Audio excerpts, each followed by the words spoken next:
a 39-year-old pregnant lady by name Chioma Okoli is at the verge of going to prison after she posted her feedback about a tomato paste that was produced by Erisco that has gained a lot of media attention, not just in Nigeria, but on CNN and other international media.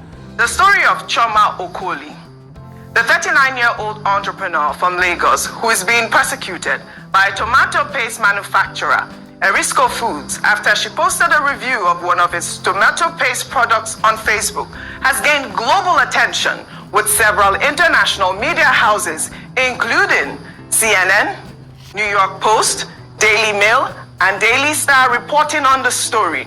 Okoli is being charged with breaching cybercrime laws and is facing up to 3 years in jail or a fine of 7 million naira or both. Additionally, she could face a 7-year sentence if convicted of conspiring against the company.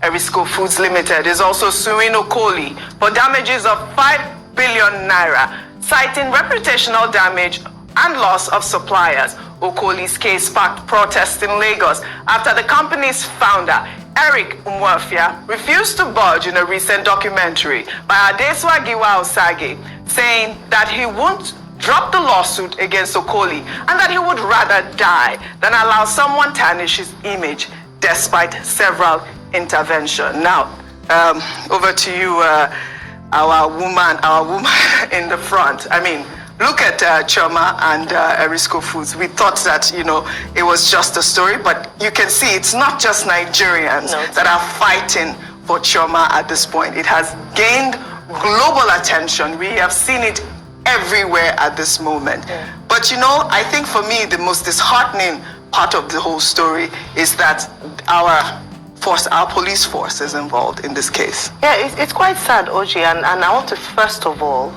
say kudos to the Nigerian media. Yeah. Before it went abroad, we had done our due diligence in ensuring that this matter was on the front burner, and to be fair, it was fair as well. So hearing from both Chioma's side and also granting interviews to Mr. Umuofia of Erisco Foods. And like you mentioned, both sides of the matter were presented, and it outraged a number of people except the police, who instituted a case against Chioma, who were accused of intimidation and bullying, especially when officers were sent to her home and surrounded her home, to arrest her. And despite court injunctions, she's been represented by iļļëğãļ, whom also came on the show. They went ahead to say that they were going to press charges and so on and so forth. It's quite shameful to then see the response of the rest of the world agreeing with a number of people in Nigeria who, common sense alone, said this is not the way to go about it. Number one, it is sad to see in Nigerian business, because I must say that Erisco Foods is an indigenous business, and by Nigerians, especially in this time and season where businesses are closing down, to see damages to a Nigerian business. Yes. It is hurt. And I don't think it's not Chioma's fault. I believe they did this to themselves by the way they handled what was a representation of her own experience of using their products. You have to understand that when it comes to customer reviews, not everybody will like your product. That is the truth, male or female. Now, the way a company then responds to this could change the trajectory of the organization, could actually be good PR for the organization. So I want to first of all ask him to fire all those who gave him bad advice to pursue this path and say that he was going to go in for the jugular and going to a young woman who wrote a Facebook post.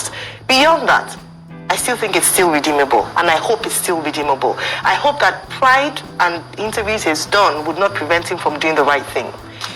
Letting this woman go and releasing a statement that they've settled out of court, and even apologizing for the way and manner in which they handled this woman. I'm not saying don't seek for justice, but the way it was done, it is like using a hammer to hit an ant, to kill an ant. It was too much. It's an organization, an institution against a woman, and you have to understand that it's not good for the optics. So I still think it's redeemable, and that he should do the right thing now.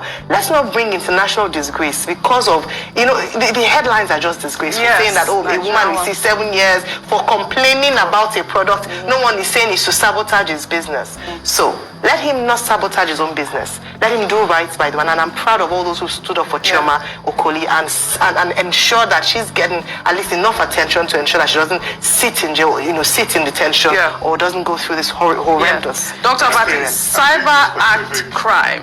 That is Cyber Prevention and Prohibition Act of 2015. Correct. That's what the police is quoting. Right. And the police is saying, she has a case to answer under that particular act. Well, I don't think it's for the police to be saying she has a case to answer or not. The matter is already in court. It's the court to determine whether there has been a violation of any of the sections of that Cybercrime Act of 2015. Number two is that the matter, Mr. Erico Mafia, who says he would rather die, he doesn't have to die. He has the option Why does he want to die? Of discontinuing the matter. And I hope that when all of this is over, he would probably realize that the step he has taken has been counterproductive. The lady wrote something, I think they said on Facebook, just saying that the tomato puree was too sweet. Was too sugary. And then, he decided to go to court. When he does a review, when all this is over, he will probably realize that if he had ignored that comment, all of this drama would not have happened. Now people are mentioning his name and his company in association with a woman that is considered a victim.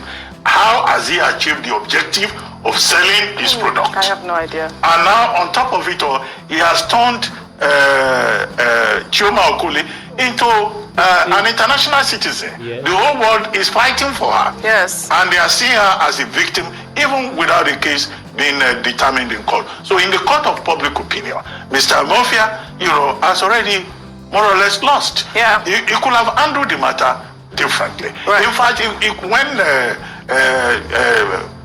Ms. Okoli's lawyers wanted to settle out of court, she could even have found a way of using Chioma Okoli to help advertise the product. That was the... And all this negative publicity will not have happened. If you see some of the comments, people overseas are scandalized. Reddit carried the story. And the thing went viral. And they say, okay, why can't the consumer make a comment about the product? There's something called consumer review. Even some of these international hotels, even local ones, before you leave, they give you a form to express an opinion.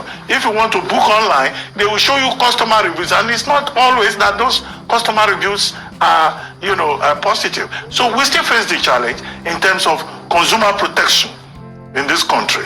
What are the rights of a consumer? Can a consumer do a review? Can a consumer express an opinion? Is there something here about the freedom of expression? However, what Erisco Foods we need to prove in court is to prove the damages that they have suffered as a result of that comment. So it's not enough to just say you have defamed our company. You must prove the damages and the quantum of the damages, and it's for the court to decide. So it's not as if it is automatic. The people are already convicting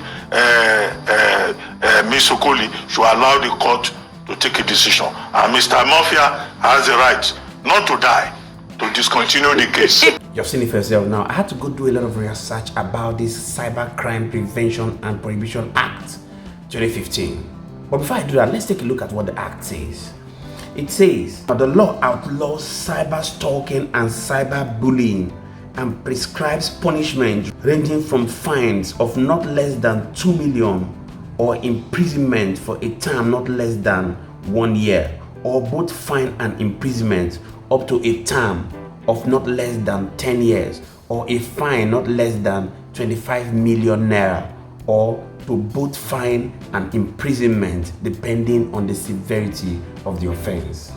Now, in my research, I found out something. I found out that ECOWAS had actually gone ahead to declare Nigerian Cybercrime Act Section 24 as vague, arbitrary, and unlawful.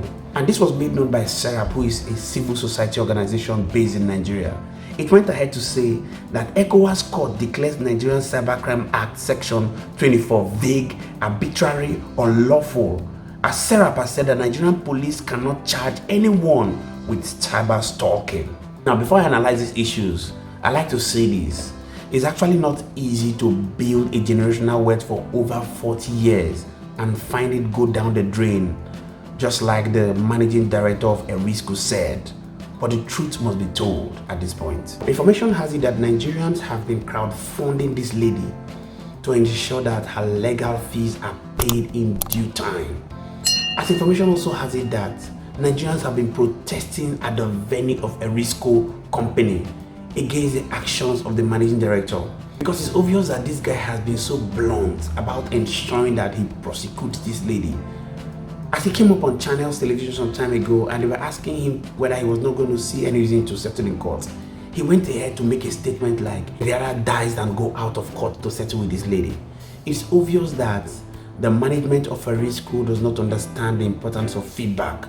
Otherwise, this issue shouldn't have degenerated to this extent. When the lawyer of Chioma was contacted, he referred to the case as a case of Goliath versus David, as he went ahead to say that they are going to be doing a counter suit against the Nigerian police force and Erisco, asking them to pay a compensation of about 500 million naira.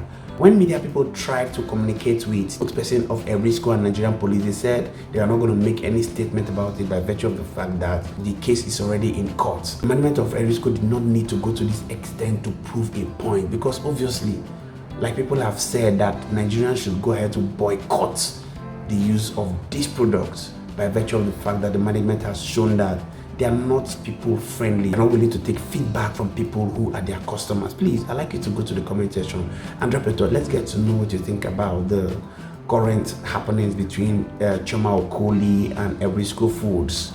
As usual, I'll continue to be here to serve you. Also, do also hit the like button so that YouTube can recommend this video for more people to get to see. Many thanks indeed to all our viewers and returning subscribers.